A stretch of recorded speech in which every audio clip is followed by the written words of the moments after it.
စာဘဒူပါပြောဘတော်မှလှည့်မကြည့်ဘူးကိုလန်ကိုသွားတယ်ကိုမှန်တမ်းပဲနေတယ်အားအစပြီးတော့အရှင်းဆုံးပြောရင်အစခံမှကြောက်တဲ့အတွက်လူတွေကိုကြောက်တဲ့အတွက်တတ်နိုင်နေများအားလုံးနဲ့ဝေးတော့နေအပေါင်းအသင်းလည်းများမထားအဲ့လိုမျိုးနေလာရင်နဲ့မှ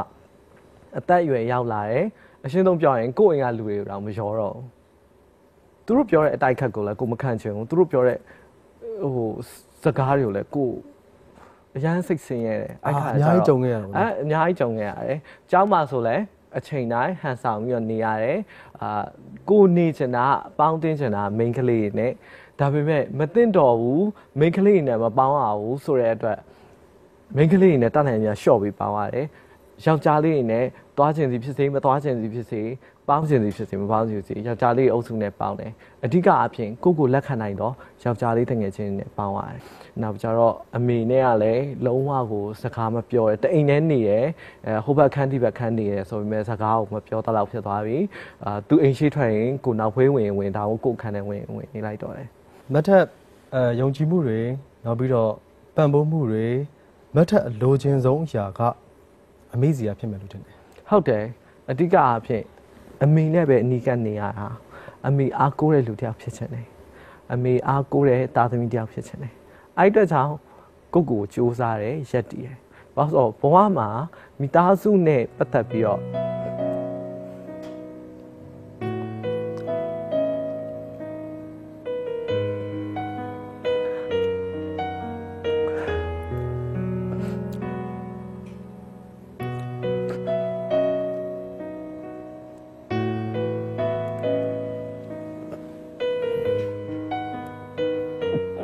မားချင်လို့မားခဲ့တာမဟုတ်ဖြစ်ချင်လို့လည်းဖြစ်လာတယ်ပေါ့ဖြစ်ချင်ပါတယ်ကိုလည်းသူများတို့တန်းလို့တားရစားတယောက်ဖြစ်ချင်တယ်ဒါဘွားပါလာပြီးသားလေအဲ့ချိန်မှာကိုကပြန်ပြီးအကောင်းဆုံးဘယ်လိုဖာထင်းနိုင်မလဲဆိုရက်စိတ်ကိုပဲမွေးတယ်အဲ့အတွက်ကြောင့်ကြိုးစားအဲ့အတွက်ကြောင့်တကယ်ချင်းပဲဖြစ်ဘဝတွေပဲဖြစ်အရင်ပြောတယ် KD of life ကအရင်ပြင်မနဲ့ဆင်ရဲအနေထားတခုချမ်းသာခဲ့မယ်ဆိုရင်တော့မှဘဝင်းစင်ကိုယ်ထက်မြင်မာတဲ့လူရဲ့တိုက်ခိုက်မှုခံကြရတယ်အနိုင်ကျင့်စောက်ခါဖြစ်အဲ့ချိန်မျိုးကိုကတီးခံကြော်လိုက်ရင်ကိုကရေစုံမမျောပဲနဲ့အကောင်းဆုံးရက်တီလာမယ်ဆိုရင်မိဘအတိုင်းဝိုင်းလက်ခံလာနိုင်တယ်ဘဝင်းချင်လက်ခံလာနိုင်မယ်အဲ့အတွက်ကြောင့်အကောင်းဆုံးကြိုးစားခဲ့တယ်အခုဆိုရင်အယံဝန်တာတယ်တော်လုံးအားစုနဲ့ပြောနေခဲ့ဘူးဒီကဘဝကိုရက်တည်ခဲ့ရအိမ်မှာငယ်ကောင်းပဲဆိုစကားမပြောတာ73နှစ်လောက်ကြာမယ်သူ့ကိုသူများစားရတဲ့မခံစားရဘူးမင်းတို့ကအချောင်းလားလို့ပြောတယ်သူထိခိုက်နေတာစိတ်ကိုအရှမ်းတနာအဲ့လိုမိဘပေါ်မှာလည်းအရန်တနာတယ်အဲ့တော့ကြောင့်အကောင်းဆုံးရှင်တန်ရက်တည်လာတယ်ဒီနေ့လက်ရှိအချိန်မှာတော့အမေလည်းလက်ခံလာနိုင်ပြီအဖေလည်းလက်ခံလာနိုင်ပြီအငယ်ကောင်လက်ခံလာနိုင်ပြီရင်ဆိုအတူတူသွားခွင့်မရတဲ့နေရာတွေကိုဒီသားစုလိုက်အတူတူသွားခွင့်ပေးတယ်လက်ခံပေးတယ်ဒီကအဖြစ်ဆွေမျိုးတိုင်ဝမ်အစားလက်ခံလာနိုင်ပြီအဲ့ဒါအားလုံးက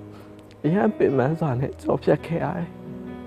အဲ့ဒါကြောင့်မိသားစုရဲ့ပြုပြင်ထိမ့်သိမ်းမှုပြိုးထောင်မှုတွေသားသမီးတယောက် gay life မှာပဲဖြစ်ဒီ transgender ပေါ့နော်အဲ့လိုဆိုလို့ရှိရင် transgender လို့ခေါ်တာပေါ့မိန်းမလို့ပြောင်းလဲလိုက်တဲ့လူမျိုး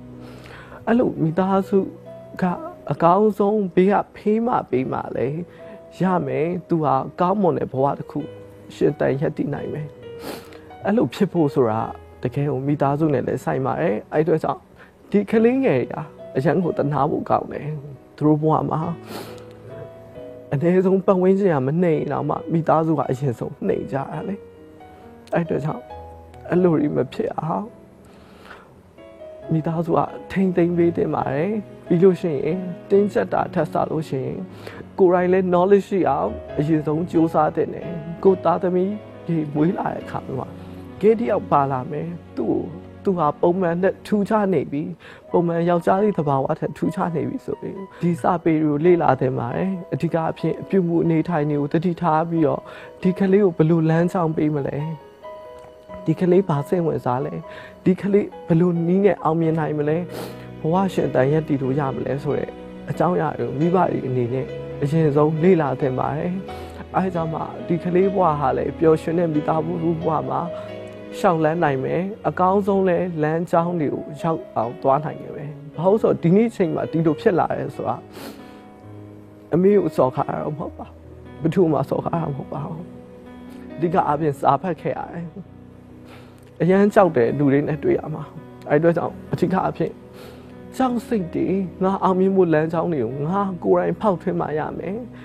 ငါကိုယ်တိုင်လဲနေငါကိုယ်တိုင်ထူမှရမယ်ငါ့ကိုလာထူတဲ့လူမရှိဘူးအဲ့ဒါကြောင့်ငါဘာလုပ်မလဲဆိုပြီးပထမအဆုံးစာဖတ်ခဲ့ပထမအဆုံးဆရာဖေးမြင့်ရဲ့နှလုံးသားအဟာရဆိုတဲ့စာအုပ်တွေကိုဖတ်ခဲ့တယ်စာဖတ်ဝါသနာမပါဘူးအဓိကအဖြစ်စာဖတ်ရင်အသိဉာဏ်တိုးပွားမယ်ကိုကူတဲ့လူဟာစာပဲဆိုတာသိလာတဲ့အခါမျိုးမှာပထမဆုံးစာဖတ်ခဲ့စာဖတ်ခဲ့ပြီးတော့အတွေ့စာအုပ်ကိုဖတ်ခဏဖတ်ခဲ့ဖိတ်နဲ့တွေးရင်နဲ့ဖတ်တယ်ဖိတ်နဲ့တွေးရင်တွေးနဲ့ဖတ်တယ်ဖိတ်နဲ့တွေးထက်လာတယ်အသိဉာဏ်ရလာတယ်တတိရှိလာတယ်ကိုအထိုက်လျောက်ဆွဲထူလာနိုင်တယ်ထူလာရင်နဲ့ပဲကိုဘာဖြစ်ချင်လဲဆိုတဲ့အကြောင်းအရာကိုရည်မှန်းချက်ကိုယ်တိုင်ချလာနိုင်တယ်အဓိကလူတွေကအများစုအားဖြင့်ကိုဘာဖြစ်ချင်လဲဆိုတာလူတွေကအများစုကမသိကြအောင်မသိကြဘူးနောက်ကြတော့ရည်မှန်းချက်ဆိုတာထားကောင်းမှလည်းမသိဘူးထားပြီးရင်လည်းအဲ့လမ်းကြောင်းကိုဘယ်လိုသွားရမလဲဆိုတာကိုလည်းအရန်ခက်ခဲတယ်သူဘယ်လိုဆုံးဖြတ်ချက်ချပြီးဘယ်လိုဒီဇိုင်းမဲ့သွားရမလဲဆိုတာကိုခလေးအများစုကမသိကြအောင်အနည်းဆုံးတငယ်ချင်းတွေမှာပဲသူတို့မသိကြအောင်မသိကြတဲ့အခါမျိုးကြတော့သူတို့သွားချင်တဲ့လမ်းကြောင်းလည်းမရောက်ခဲ့ဘူးသူတို့သွားချင်တဲ့ဘဝလည်းမဖြစ်ခဲ့ဘူးသူတို့ဘာလုပ်ချင်လဲဆိုတာလည်းသူတို့မသိခဲ့ဘူးအဲ့အတွက်ကြောင့်စံတဝါသွားရင်းနဲ့ပဲဘဝတစ်စစ်ချိုးအထီကိုရောက်လာခဲ့တယ်အဲ့အတွက်ကြောင့်ကိုယ်တိုင်ဖြစ်အောင်လမ်းလျှောက်ပါအဲ့ထဲမှာဆိုလို့ရှိရင်အများစုတိုက်ခိုက်တာရရှိတယ်။သမ ्यों ကိုကောင်းလိုက်တာဒီရုပ်တည်ရည်လေးနဲ့ယောက်ျားဘဝနဲ့သွားလဲရတာပဲ။ဟုတ်လိမ့်မယ်။ဒါပေမဲ့ကိုဖြစ်ချင်တာယောက်ျားမဟုတ်ဘူးလေ။ကိုဖြတ်တန်းချင်တာယောက်ျားမဟုတ်ခဲ့ဘူး။ကိုစိတ်ပျော်ရွှင်တာလည်းယောက်ျားမဟုတ်ခဲ့ဘူး။အဲ့အတွက်ကြောင့်ကိုအပျော်ရွှင်ဆုံးဖြစ်နိုင်မယ်။ကိုတောင်းတအရှိဆုံးဖြစ်မဲ့လမ်းကိုဦးစားပေးပြီးတော့အရင်ရွေးခဲ့တယ်။အဲ့ဒါဘာလဲဆိုတော့မိမတယောက်လိုဖြစ်တည်ရက်တည်ရှင်တန်တဲ့ဘဝရွေးချက်ခဲ့တယ်။ကိုသားတကယ်လို့ဒီထက်မက knowledge တွေရှိခဲ့မယ်ပတ်ဝန်းကျင်အတိုင်းဝိုင်းကလက်ခံခဲ့မယ်ဆိုရင်ဒီအချိန်မှာမိမလိုဝစ်ကောင်းဝစ်ချင်မှလည်းဝစ်လိမ့်မယ်။ဟုတ်တော့ဘယ်ဒီအလုပ်တဲ့အချိန်ဒီအလုပ်တွေစလုပ်တဲ့အချိန်မှာမိမ make up ဆရာကိုပဲလူတွေကပို့ပြီးတော့မိမလိုဝတ်တဲ့ make up ဆရာကိုပဲပို့ပြီးတော့ဦးစားပေးတယ်အလုပ်တွင်ကြဲလောက်ခွင့်ရတယ်ယောက်ျားလိုဝတ်တယ်ဆိုရင်ဒီ bank နေbank style တွေဝတ်ခဲ့တဲ့အချိန်မျိုးမှာဆိုရင်ကိုယ်အဆင်မပြေဘူးပေါ့နော်အမြဲတမ်းသွားဖို့ခရီးသွားအစမခေါ်ချင်ဘူး